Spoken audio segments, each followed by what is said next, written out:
It's crazy, man, what can really change in 1 year as the Denver Broncos went from arguably one of the worst running teams last year to not just being top five right now at the quarter pole of the season, but do we have the best, not just overall running game, but running backs in the AFC West?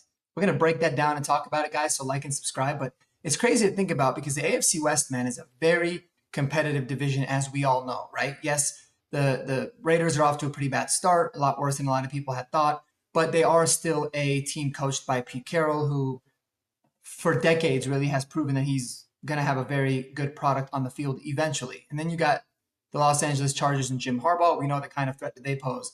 Then you got Andy Reid and Patrick Mahomes, and all they've done is create a dynasty and go to a bunch of Super Bowls and win 3 of them and they're always in the AFC Championship game, 6 of the first 7 years of Mahomes' career, or something crazy like that. So, yes, we are in a very tough division. And one of the big advantages that we have over a lot of these teams that we always talk about was building out this defense so that we can stop the opposing offense. And I think we've done a really good job of doing that from a defensive standpoint.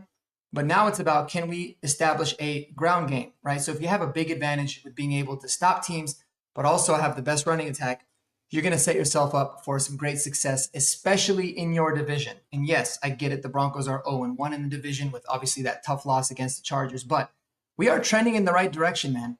And right now you can say that not only do we have the best running game of anybody in our division, but we arguably have the best running back currently as it stands. So let's get to the numbers and kind of talk about it exactly right now. So J.K. Dobbins is leading the Broncos in rushing with 323 yards, averaging 5.7 yards per carry.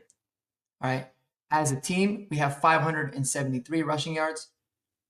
The Los Angeles Chargers leading rusher is Omarion Hampton. He's averaging 5 yards a carry. And as a team, they have 429 rushing yards at 4.7 yards per carry. So we eclipse both of those numbers in terms of yards as our top running back and also as a team total. And in addition to that, the average yards per carry.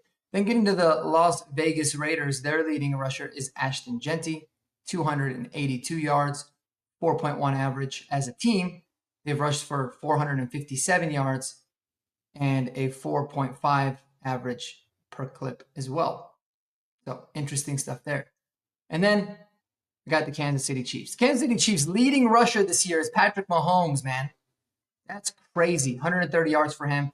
Isaiah Pacheco's got 127.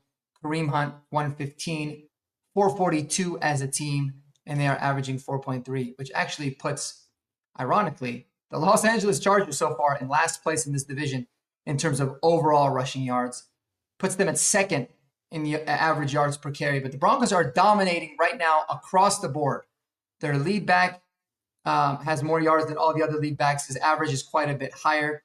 He also has 3 touchdowns, which if you want to add to the stats, is also leading all of the running backs in our division. So I get it. It's early, man, in the quarter pole of the season, but it's a really, really good sign.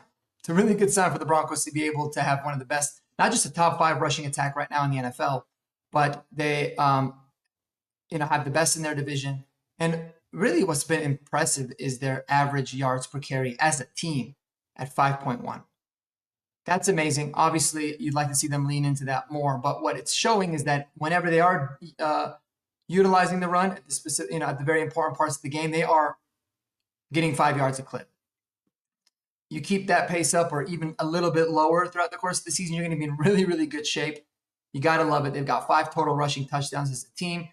So, really they're averaging well over 100 yards a game, well over a touchdown rushing per game. And that's exactly what you want to see. So it's been very, very good so far this year. And hopefully it's something that we can continue. And talk about the revelation that J.K. Dobbins has been, man. I mean, looking at the all 22 of him, he looks very good. He doesn't look like somebody that's battled in a whole bunch of injuries throughout his career. He had the same knee injury that Javonte Williams had. It's called like a lateral wall ligament damage injury, in addition to ACL, MCL, all that kind of stuff. And it took him longer to come back than it took Javonte to come back. But once JK's come back, man, he's looked really explosive. Then he gets another knee injury last year, right? But he comes back again, and he's looking very good. So this dude is certified, built differently. He's also someone that, man, you just listen to him talk in the interviews, and you get to know him. I'll put a link below, too, to a really good video I recommend that you watch. Him just talking about his journey. he's an unbelievably lovable person. Just a great dude that you root for. Even if he wasn't on the Broncos, after watching that, I would absolutely 100% root for him. So he's an awesome, great character guy, but he's looked phenomenal. He's looked great. And I really like the way that the Broncos are balancing his usage right now, right? It's allowing for him to stay fresh. It's allowing for him to really make the most out of his opportunities and hopefully limiting the amount of wear and tear that he has on his body, and obviously decreasing his chances of getting any kind of injury. So we will see. But yeah, I mean, right now he's averaging about 15 touches per game, 14 rushing attempts, about a catch per game. I like that number. I think it's a solid sweet spot. But that being said, I think it's very important to keep the long-term vision, the rest of the season in mind when you're talking about J.K. Dobbins. So it doesn't necessarily mean increasing his workload, even though he's been very productive. I think it means just being really smart with how you're utilizing him and opening up more opportunities for R.J. Harvey, who looked great against the Bengals, to get more carries too. Those two guys, do well and are able to be productive. It's going to keep both of them fresh. It's going to keep both of them very productive. And let's not sleep on R.J. Harvey. He's got 138 rushing yards on 27 attempts. He's averaging 5.1 yards per carry. So he's been very productive when he's been running the football as well. And to add to that, he's got 9 catches on 11 yards for 69 yards and a touchdown there as well. So love to see the two-headed monster that we got cooking right there, man. And Broncos right now are sitting pretty when it comes to where they stack up, I think, in the division. I think they have arguably the best defense. I think they have the best running game. And I think this offense is only at the bottom of where they're going to eventually be at for the rest of the season. So let me know what you guys think below, man. Appreciate y'all tuning in. Have a wonderful day. Go Broncos, and peace out.